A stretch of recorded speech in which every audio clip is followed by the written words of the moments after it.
Have you ever wondered why some women seem to walk into every room as if they own the ground beneath their feet? Not with arrogance, but with an undeniable grace that commands respect. It is not beauty alone, nor charm, nor even intelligence, though all of these play their part. What you are seeing is alignment, a soul no longer enslaved by fear, no longer bending beneath the weight of old wounds or borrowed identities. Most women live years, even decades, unaware of the gold buried deep within their own being. They are taught to chase validation, to earn love through sacrifice, to shrink when their brilliance offends fragile egos. They mistake people pleasing for love, submission for harmony, and silence for strength. But inside every woman is an untamed essence, a divine blueprint whispering, "You were made for more." Carl Jung called this the process of individuation, the sacred journey of integrating the shadow, healing the fractures of the soul, and stepping into the wholeness you were born to embody. It is not about becoming someone new. It is about remembering who you were before the world told you who to be. Imagine this. You're standing at a crossroads, one path paved with the expectations of others, the other shrouded in mystery, leading only toward your own becoming. Which path do you choose? Most women hesitate, paralyzed by the fear of disappointing others, a fear so strong it feels holy. But it is not holy, it is bondage disguised as virtue. The unawakened woman gives her power away quietly, almost politely. She waits for permission to dream. She asks for approval before speaking her truth. She builds her life around those who secretly fear her potential. But the awakened woman, the woman who has walked through fire and faced the parts of herself she once rejected, she does not ask. She does not beg. She does not wait. She simply rises. And rising is not glamorous at first. It feels like loss. The false self, the one you crafted to survive, begins to crumble. Relationships built on your silence shatter. Jobs that fed your ego but starved your soul begin to suffocate you. Even your own reflection feels unfamiliar because you are shedding the skin of who you were told to be. This is shadow work, confronting the anger, the grief, the unhealed wounds you were taught to bury. The world tells women to stay positive, to smile through pain, to forgive without healing. But true forgiveness is impossible until you name the wound. True empowerment is impossible until you face the shadow. Jung warned that what we do not face in ourselves, we inevitably project onto others. The woman who refuses to confront her own darkness will chase toxic men, battle rival women, and resent the world, not realizing she is at war with herself. But the woman who dares to descend into her own depths, who dares to sit alone with the uncomfortable truth of her soul, emerges radiant, not because life suddenly becomes easy, but because she becomes unshakable. She learns to detach from the opinions of others, not out of bitterness, but out of sacred clarity. She stops trying to prove her worth to those who are blind to it. She stops rescuing men who were never ready to stand beside her. She stops apologizing for taking up space. Seneca wrote, "Who suffer more often in imagination than in reality. The fears you obey are illusions. The cage you feel around you was built by lies you believed about yourself, that you are not enough, that you must earn love." that your power is dangerous. But your power is not dangerous. It is divine. And when you embrace it, when you refuse to bury it beneath guilt and shame, you walk into your destiny. This is the moment when you stop chasing and start choosing. When you no longer ask, will they accept me? But instead whisper, do they even deserve access to me? Your energy shifts. The men who sought to control you lose their grip. The women who competed with you stand in awe, and life itself, as if recognizing your courage, begins to open doors you once thought were locked. The destiny of a woman is not given by man, nor by culture, nor even by circumstance. It is written into her soul by something higher. And that calling will not be silenced. No matter how long you try to ignore it, you feel it in your bones, the sense that you were made for something more than pleasing others, more than fitting in, more than simply surviving. It is time to remember who you are. The woman who remembers who she is does not awaken all at once. It is not a single epiphany, not a dramatic moment where the heavens split open and angels sing. It is quieter, slower, like dawn breaking after a long night. At first, it feels disorienting. The habits of a lifetime no longer fit, like clothes that have grown too tight. You notice how you used to laugh at jokes that insulted your spirit, how you tolerated conversations that drained your soul, how you said yes when every part of you wanted to say no. This awakening begins with awareness. Jung said, until you make the unconscious conscious, it will direct your life and you will call it fate. You begin to see the pattern, why you attracted certain men, why you allowed certain friendships, why you stayed silent when you should have spoken. You realize it was not weakness, it was conditioning. You were trained to survive by abandoning yourself. But now, survival is no longer enough. Your soul demands freedom. Freedom requires courage. The courage to face the wounds you tried to forget. The father who was absent. The lover who betrayed you. The friend who turned your pain into gossip. These memories ache, but you must walk through them. If you bury them, they control you from the shadows. If you face them, they lose their power. You stop searching for a father in every man you meet. You stop mistaking attention for love.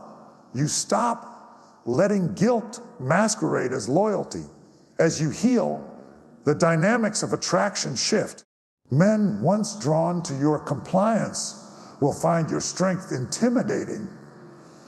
Those who wanted to lead you in circles will no longer know how to approach you. You stop being bait for narcissists because they can no longer feed on a woman who no longer doubts her worth. And for the first time, you find yourself drawn to men whose presence nourishes rather than drains. Men who see your power not as a threat, but as an equal flame. Yet this journey is not just about relationships. It is about your soul. The Stoics taught that destiny is not a matter of luck, but of alignment with nature, with the divine order of things. Marcus Aurelius wrote, "Waste no more time arguing about what a good person should be. Be one." In the same way, waste no more time arguing with yourself about whether you are worthy. Be worthy. Because you already are.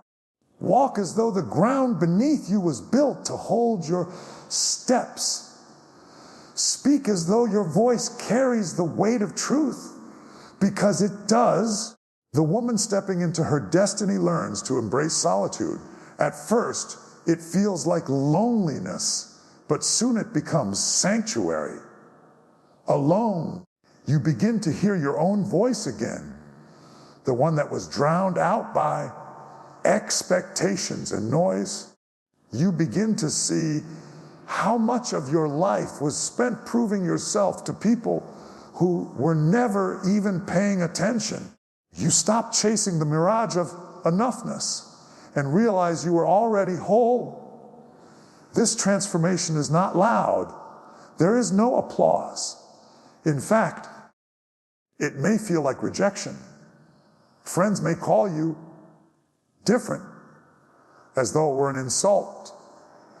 Family may resent the boundaries you now enforce. Lovers may accuse you of being too much, when what they really mean is that they can no longer control you. But do not mistake resistance for failure.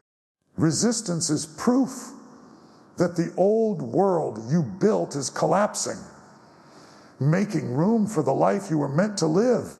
You start to notice synchronicities, small signs, moments that feel divinely orchestrated. A stranger says exactly what you needed to hear. A door you thought was closed forever swings open. You meet people who feel like old friends, who speak your language without you having to translate your soul. Jung called these moments the language of the unconscious, the universe whispering back to you as you align with your true self. You no longer fight to control outcomes. You understand now that destiny is not forced, it is revealed. You are not creating your worth, you are uncovering it.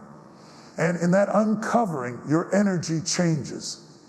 You walk slower, but with purpose. You speak less, but with power. You stop performing for an audience and start living for your soul. This is what divine alignment looks like. No more begging for love, no more apologizing for existing, no more carrying what is not yours to carry. The woman who has done this work does not just glow. She burns with a quiet fire, a fire that says, I will not be moved. And when a woman reaches this place of inner fire, the world notices, not because she demands attention, but because she no longer seeks it. There is a mystery in her presence, an unspoken authority. Men feel it before they understand it. Women sense it and either rise to meet her or retreat in envy. Her energy speaks louder than any words. I am not here to be chosen. I am here to choose. This power does not come from arrogance, nor from bitterness. It comes from deep integration, from reconciling the parts of herself she once rejected. Jung taught that the shadow, when embraced, becomes a wellspring of strength. The anger you buried becomes fuel for your boundaries. The sadness you denied becomes wisdom. The fear you suppressed becomes clarity. Nothing is wasted. Everything is transformed. As you step deeper into this transformation, life begins to test you. Old patterns return in new disguises. Men from your past reappear as if to ask, are you really different now? Opportunities arise that glitter like gold, but smell like compromise. These are not punishments. They are initiations.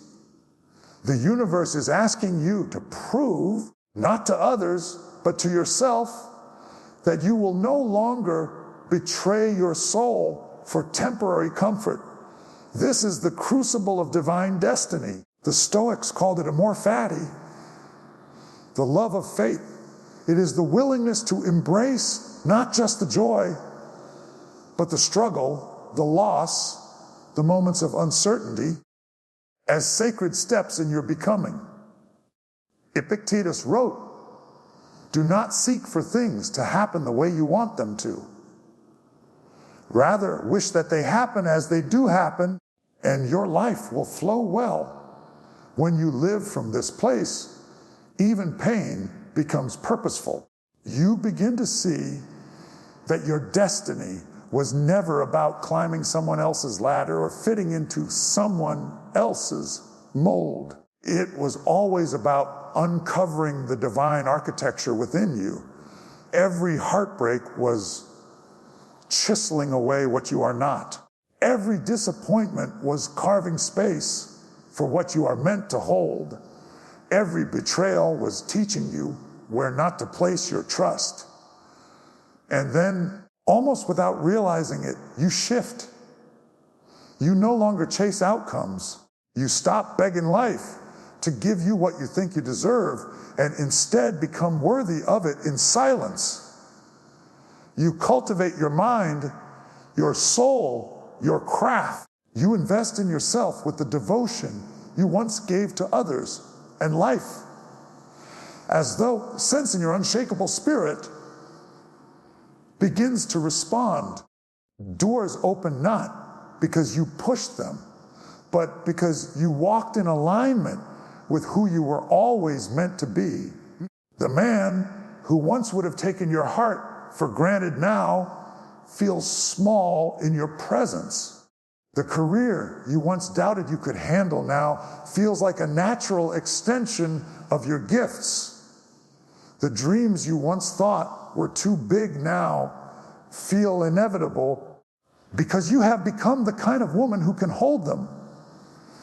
This is what it means to walk in your divine destiny. It is not about being liked. It is about being free. It is not about control. It is about surrender to the higher order within you. Jung called this the self, the divine center of the psyche, deeper than ego, deeper than fear. When you align with it, you no longer need to force life to happen. You become a magnet for what belongs to you. But this alignment requires sacrifice, the sacrifice of your old self. You must let die the version of you that needed everyone to approve, that feared standing alone, that confused chaos with love. In its place rises a woman who does not flinch when the world tests her, a woman who does not crumble when someone walks away, a woman who has learned that loss is not the enemy, self-betrayal is. As this rebirth unfolds, your standards change, not just in love, but in every area of life. You no longer ask, will they accept me? You ask, do they align with the life I am creating? And this single shift from seeking acceptance to practicing discernment is the mark of a woman who has stepped into her true power. When a woman reaches this stage, her life begins to feel different, not necessarily easier, but richer, deeper, more intentional. She is no longer tossed about by every wave of opinion, every gust of external chaos. There is an anchor inside her now, forged from pain, clarity, and relentless self-respect. The woman who once feared abandonment now fears only abandoning herself. In this sacred space, she begins to attract a new reality. Jung wrote that until we integrate our unconscious patterns, we are doomed to meet them in the outside world. The unhealed woman meets her wounds in the form of lovers who mirror her insecurities, friendships that replay her childhood traumas, and careers that undervalue her brilliance. But the integrated woman, the one who has descended into her own depths and faced the darkness, no longer sends out a silent call to predators and manipulators. Her energy is no longer a signal for rescue. It is a signal of sovereignty. She no longer asks, who will save me? Instead, she declares, I save myself. And this declaration is not loud. It is not even spoken. It radiates in how she carries herself, in how she looks people in the eye, in how she walks away from anything that insults her soul. This is not coldness, it is clarity. Marcus Aurelius said, if you are distressed by anything external, the pain is not due to the thing itself, but to your estimate of it, and this you have the power to revoke at any moment. This is the essence of feminine power rooted in divine destiny. The refusal to give anyone or anything the authority to define your value. And with this refusal comes an unexpected gift, peace. Not the fragile peace of pleasing everyone around you, but the unshakable peace of standing firmly in who you are. You stop fearing solitude because solitude becomes sacred. You stop clinging to relationships that drain you because you have learned to trust abundance, the truth that what is meant for you cannot pass you by. As you walk in this new identity, the external world begins to rearrange itself. The men who once tested your boundaries vanish like shadows at sunrise. Those who remain are not intimidated by your light, but drawn to it.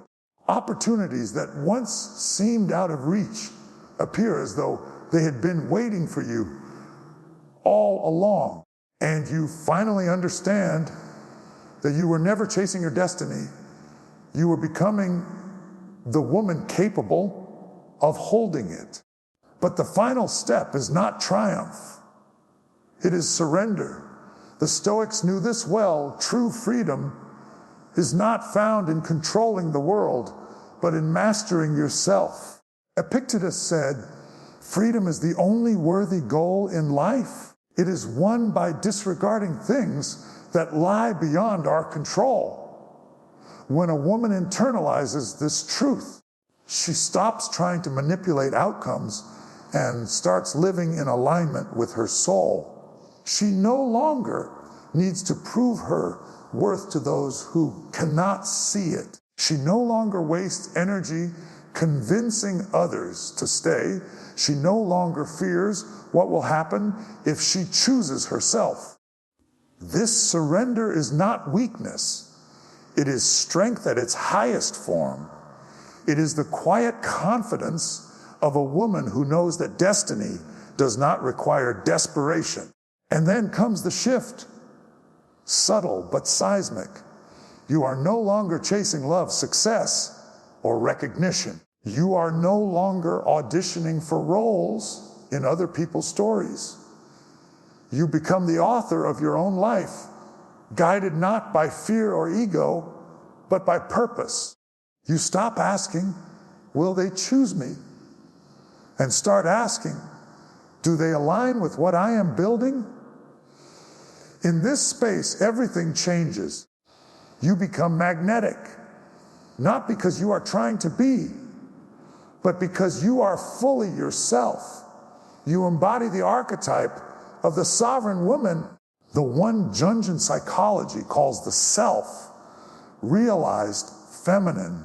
She is whole, not because life has been kind, but because she has integrated every part of herself, light and shadow alike.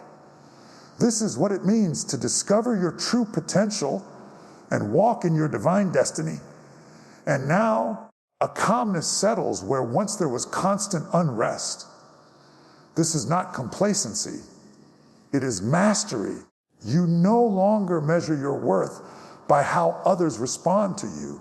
Their approval no longer feels like oxygen. Their rejection no longer feels like death. You have tapped into something deeper, a wellspring of strength that cannot be taken from you because it does not come from them. Jung described this state as the union of the conscious and unconscious, the moment when a woman becomes whole unto herself. She is no longer fragmented, no longer pulled apart by contradictory voices. the voice that says, be small to be loved, and the voice that says, you were made for greatness. Those voices are integrated now. The part of her that once feared rejection has been met with compassion, and the part of her that longed to rise has been given permission to soar. Life will still test her, but the tests no longer terrify her. They refine her. A man may walk away, and she will not chase him. A door may close, and she will not pound on it. A season may end, and she will not beg it to return. She understands now that loss is not punishment, but preparation. Every ending clears space for something aligned, something worthy, something divinely timed. Seneca wrote, a gem cannot be polished without friction, nor a man perfected without trials. In the same way, a woman stepping into her divine destiny must walk through fire. But she does not emerge burned. She emerges luminous, like gold refined in flame. The very things that once threatened to destroy her become the proof of her strength. And with this strength comes an effortless magnetism. People sense it before they can name it. The quiet authority of a woman who does not need validation. Men approach differently. Opportunities feel different. There is no desperation in her, and because of that, life flows to her rather than running from her. The world bends toward a woman who bends to nothing but truth.